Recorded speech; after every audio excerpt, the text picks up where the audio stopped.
how did it change since then for the two of you working together? Oh, I'm always trying to just work with Jessica. She's awesome. She's in my Machete movies. She's in my Spy Kid movies. I'm trying to put her in every franchise I have. I do. Because then there'll be multiple movies we can work together. together. He calls me up and he's like, so can you come shoot this little thing? And I'm like, okay, what is it? And he's like, well, it's just this little movie. Like, just come down. It'll be fun. Just a couple of days. I'll shoot you out. And that's just what he does. And I am there, and I show up every time because it's so inspiring to be in his world and to be submerged in his universe. Well, that's kind of why you use the same actors a lot. You get to know them, and you realize one movie can't explore all the talent they have. You really have to give them several different kind of roles in completely different kind of movies to push them and to push yourself, and you trust that you know that they're going to step up because you're counting on them and you're giving them an opportunity to not just do the same thing again. And even in this, it's completely different than Sin City 1, what she does here. And she arrived with a lot of that. She arrived with so much of it worked out that it raised the bar. She was the first character we shot in Sin City 2, and it raised the bar on all the acting that was going to come after that. My question's for the actors, and some of you have worked with Troublemaker before, but what was the experience like of going down to Austin, and how did that differ from what you've had on other films and shoots here or elsewhere? Me? I loved it.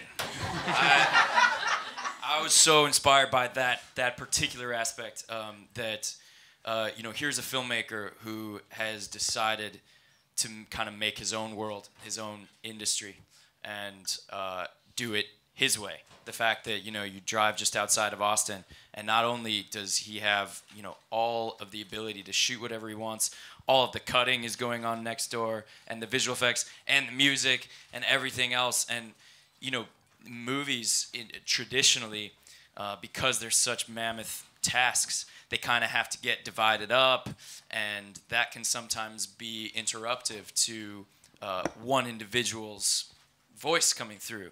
But the way that Robert does it, it's so him. It's, he manages to approach in the medium of filmmaking what an artist like Frank Miller is able to do by himself, sitting, with just his own tools, writing and drawing. And I really, really, really admire that and found it enormously inspiring. My favorite scene in the movie is with Doc Brown, Chris Lloyd. So my question is for Joe and Robert. For Joe, would you yourself trust Doc Brown to take bullets out of your body? And also for Robert, what's the decision casting Chris Lloyd in that particular specific role? Let's start with Joseph, then I'll tell you more. Well, that depends on if he has his flux capacitor handy. I love that scene too, man, and I love getting to see Christopher Lloyd do something dark. Because I actually worked with Christopher Lloyd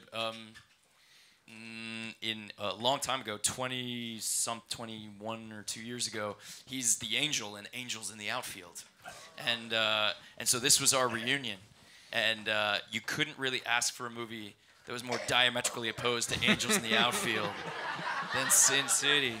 And it was perfect. I mean, he's this, he's sort of this junkie in dirty clothes, but he's kind of got this almost poetic, sad, self-talking soliloquy going on the whole time while he's setting my bones with popsicle sticks. And you're right. It's like, man, this is Doc Brown.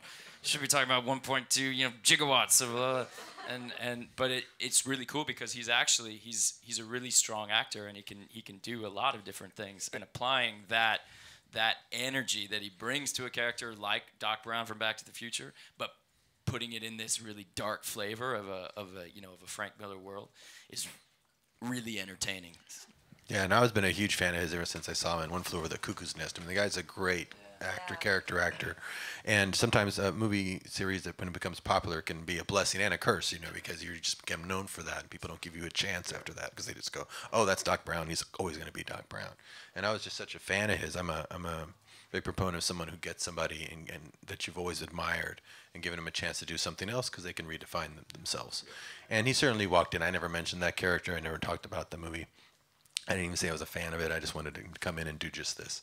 And he comes in, and I think the first scene when he comes out and yells across the street, everyone just erupts in applause because he's got this magnetism and this presence that you could hear a pin drop, in the studio. People were just hanging on his every word. He's just that kind of an actor. and he doesn't get to do that enough, I think. I mean, so I think he enjoyed it, but that's why I just seen them together. It was quite a day. It was his first day. So you get to have two very cool collaborative scenes today. You're going to work with Christopher Lloyd in the morning and Lady Gaga in the evening. and he's this first day on this green screen, and he's there with Christopher Lloyd, and then he's with Lady Gaga. And it was and by a great day. And by the way, before long, it's going to be Powers Booth. So, just grin and bear it. And it was a blast. Everybody did so great. Powers would fall into the same category. I mean, Huge fan of Powers Booth. Oh. That was someone I would quote all his lines from Extreme Prejudice to him all the time. Very much inspired the character of Moko and my Mariachi, the guy in the white suit. And getting to work with him on the first one, I said, there's not much for you to do in the first movie, but if we do a sequel, you're all over all the Sin City books. Yeah. And I was so glad he had come to do that one little scene in Sin City, because then he paid off for him here. He gets to he's the whole movie, and he enjoyed even what he was getting to do. He could really feel it, on the set. I mean, you have to feel it because there's nothing else to go off of. It's all green. It's only the actor, and when you're accomplishing it or not, because if you can make it work with just the camera and one actor or the two actors that they're with, then by the time all the other sauce is on, all the pretty pictures are on, it's going to really work. But it's got to work on that base level.